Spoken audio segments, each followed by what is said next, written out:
Bismillahirrahmanirrahim. Assalamualaikum warahmatullahi wabarakatuh. Alhamdulillah, sekarang adalah mata pelajaran untuk amali solat. Baik, hari ini kita akan belajar tentang lafaz solat dan juga niat solat. Baik, sebelum saya pergi jauh, suka untuk saya jelaskan kepada awak dua perkara ni, iaitu lafaz dan juga niat. Ramai yang kalangan kita yang tertukar ataupun dia tak tahu apa beza antara lafaz niat dengan niat.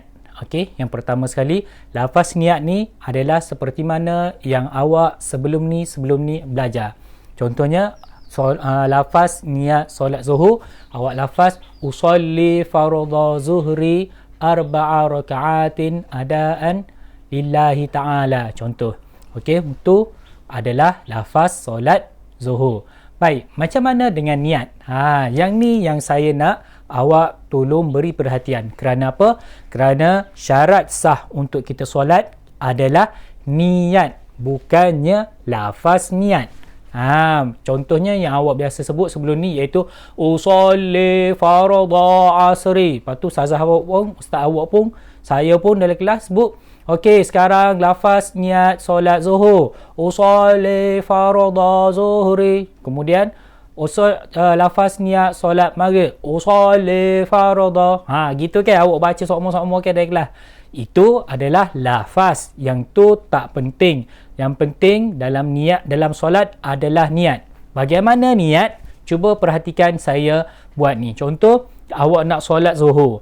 Awak niat ketika bila? Iaitu ketika mana awak nak angkat takbiratul ihram. Contoh, lepas awak lafaz niat, contohnya awak nak solat zuhur, awak pun lafaz niat usolli fardha zuhri arba'a raka'atin adaan lillahi ta'ala. Okey? Lepas tu awak pun angkat takbir. Allahu akbar. Okey.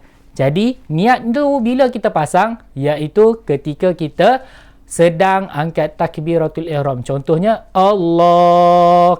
Ketika ni maka pasang niat dalam hati awak. Bukan cek kat mulut. Kalau awak sebut kat mulut, dia tak jadi niat. Dia jadi lafaz. Okey. Contoh sekali lagi, awak pun akan takbir. Allah. Litah lalu dalam hati awak, sahaja aku semayang zuhur 4 rakaat. Okey? Boleh. Itu adalah niat. Okey? Sekali lagi. Boleh? Baik. Sekali lagi, saya ulang. Contohnya, bila awak nak niat, iaitu ketika awak angkat takbiratul ihram, Allah. Pasang selalu niat dalam hati, sahaja aku solat zuhur 4 rakaat kerana Allah Ta'ala. Okey? Niat dalam hati. Jangan sebut. Kalau sebut, dia jadi lafaz. Tak jadi niat. Okey? Jelas? Jadi, bila lepas awak lafaz pasal niat dalam hati macam tadi, awak pun akbar. Okey? Mudah. Baik.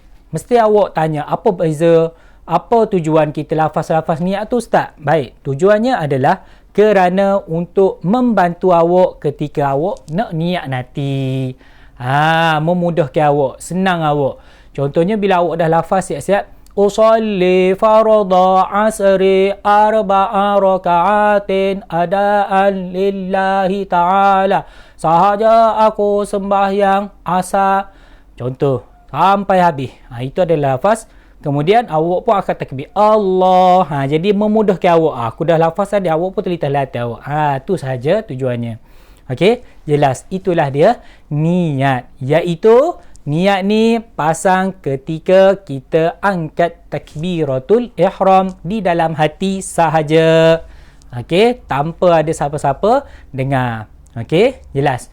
Baik, soalannya, kita akan lihat untuk soalan.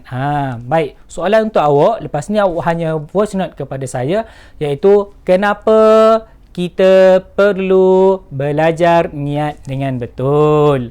Okey, kenapa kita perlu belajar? Kenapa kita perlu belajar niat dengan betul? Jawapannya adalah kerana untuk mensahkan solat kita. Okey, untuk apa? Untuk sahkan solat kita. Itulah jawapannya. Jadi, apa tugasan awak? Mudah saja. Voice note saja kepada saya jawapan awak. Okey, ini soalan dia, iaitu kenapa kita perlu belajar niat dengan betul. Okey, jelas. Baik. Kalau awak jelas, seperti biasa, insya-Allah kita akan bertemu lagi dalam pelajaran kita akan datang. Ilal liqa, ma'as salama. Assalamualaikum warahmatullahi wabarakatuh.